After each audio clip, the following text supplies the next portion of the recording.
cierto que cuando nos vamos a dormir sucede algo particular, y es que la conciencia disminuye, podríamos decir, ¿sí?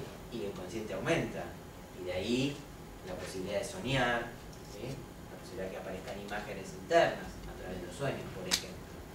Pero eso no quiere decir que lo inconsciente en este momento no exista y que seamos pura conciencia, ¿sí? En este momento hay un montón de datos que están ingresando en ustedes y no son conscientes de ellos. Esos ruiditos que escuchamos, el ruidito ¿no? del aparato este, que si yo no les digo, por ahí no lo bachan, pero que si lo escuchan en otro momento por ahí se acuerdan de esta situación, porque hay un registro de eso, ¿sí?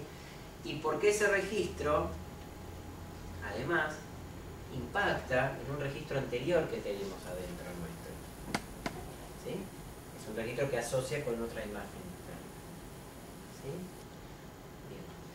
Quiero llevarlos ahora como puente a poder entender. Yo se decía hace un rato, cuando yo me refería a religión, no me refería solo a dogma religioso.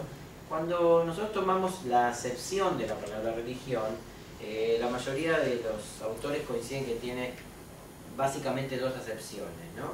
Una que viene de religo y otra que viene de religare. Religare quiere decir unir, y esto tiene el sentido muchas veces de lo que hablábamos antes de la congregación, ¿no? Acá nos unimos para compartir este momento. Religo tiene que ver, lo definen así los autores, lo define también Jung, como la observancia solícita a algo en particular.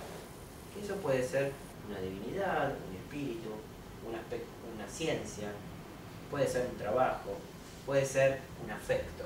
¿Qué quiere decir una observancia solícita? Que estoy dispuesto a prestarle bastante atención, en principio. Y en ese sentido es que yo quiero hacer un puente, que a mí me parece muy interesante, que yo fui encontrando, por lo menos tratando tanto de nutriéndome con la mirada de Jung, pero también con otras situaciones personales, y es entender que la espiritualidad, o esta dimensión espiritual, que muchas veces que como decíamos nos abarca a todos, no necesariamente se ejerce, acá lo decía antes la compañera, a través de un dogma religioso, lo cual no quiere decir que no lo tengamos que hacer. Hay gente que encuentra, como yo les dije, la mayoría todavía de la humanidad, encuentra en algún dogma religioso la posibilidad de encontrar esas respuestas a lo que no le encontramos respuesta. Pero también, tomando este sentido de religo, que tiene la religión, ¿no? La palabra religión, podemos encontrar ese mismo espíritu, valga lo que hablamos antes, en otros aspectos que ponemos en juego en nuestra vida, que a veces son aspectos que no tienen que ver con no ocuparnos de lo que llamamos material, ¿no? En general tendemos a oponer materia y espíritu, lo cual, desde un punto de vista científico, es absolutamente cierto. La materia se opone al espíritu, digamos, ¿no? Pero también Jung decía que materia y espíritu son dos caras de una misma moneda. Y ahí vuelve, ¿no?, esta visión de la totalidad. Y si nosotros tomamos que materia y espíritu son dos caras de una misma moneda, lo mismo podríamos decir del cuerpo y del psiquismo, ¿sí?, que son dos caras de una misma moneda. No puede haber un cuerpo sin psiquismo y un psiquismo sin cuerpo. Pero ustedes me dirán, bueno, pero una persona que está en estado vegetativo, bueno, no lo sabemos. Hay algunas experiencias, hablando de experiencias que contaba Jung, ¿no?, de gente que tuvo la posibilidad de volver de esos estados, que cuentan que tenían cierto nivel consciente inconsciente. Bueno, yo hice nivel de conciencia, pero de alguna manera es lo que nosotros podríamos llamar captación inconsciente de ciertas situaciones. Es decir, que tampoco, ni siquiera en esos casos desaparece absolutamente, pareciera ese aspecto sí.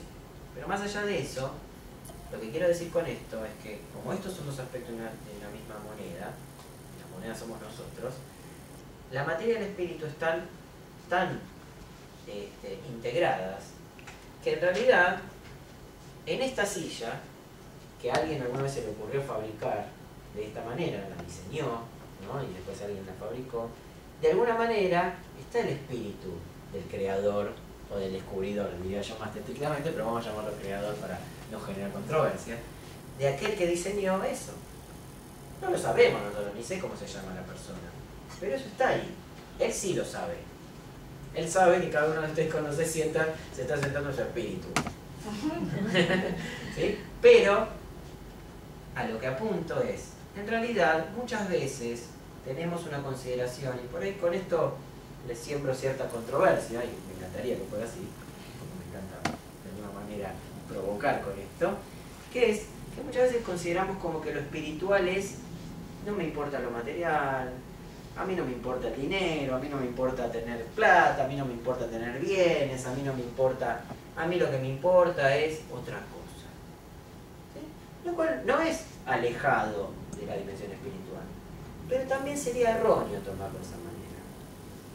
Porque una cosa que señalaba Jung y a mí me quedó grabado para siempre es: todos nosotros nacemos en una determinada época, en un determinado momento, en una determinada cultura y en determinadas condiciones.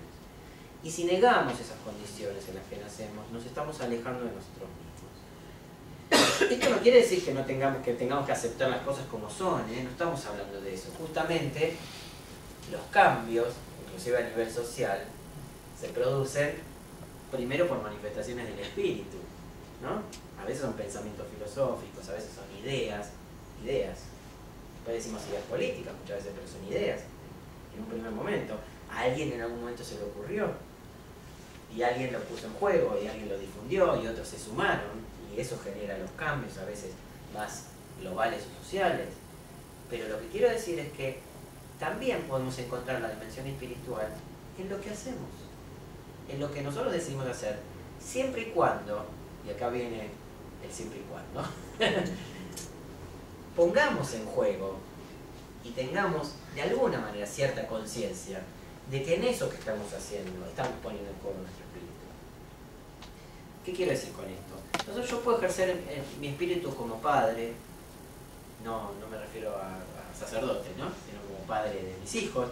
Puedo ejercer mi dimensión espiritual en mi trabajo, puedo ejercer mi dimensión espiritual, en mi caso también como docente, puedo ejercer mi dimensión espiritual, algunos como comerciante, otros como obreros. Es decir, no es que ejercer la dimensión espiritual es necesariamente participar activamente como sacerdote en una religión, o practicar yoga durante muchos años, o conectarme específicamente con esto. Sí, es una forma accesible y muy buena para comunicarnos con eso. Pero yo creo, él dice que no cree, yo sí, en estas cosas, que uno encuentra mucha más afinidad cuando lo sentimos más cercano a nosotros. Porque si no, corremos el riesgo de que esa dimensión espiritual quede un poco, como decía yo antes, ¿no? Como el Dios que está allá afuera, arriba en el cielo, ¿no? Y como alejado a nosotros. Entonces cuando miramos como si estuviera infinitamente lejos. Y algunos de ustedes mencionaban esto, ya voy, Silvia, ¿no? De que, vos decías, Lucía, vos también, ¿no? Que tenemos como algo adentro nuestro. Y yo realmente creo que es así. Porque, como les decía antes, eso adentro es el arquetipo de Dios. Que nosotros le vamos a dar el nombre que queramos y lo vamos a poner en juego de la manera que nos parezca mejor. Pero que también conectarnos con nosotros mismos implica conectarnos con esa dimensión espiritual.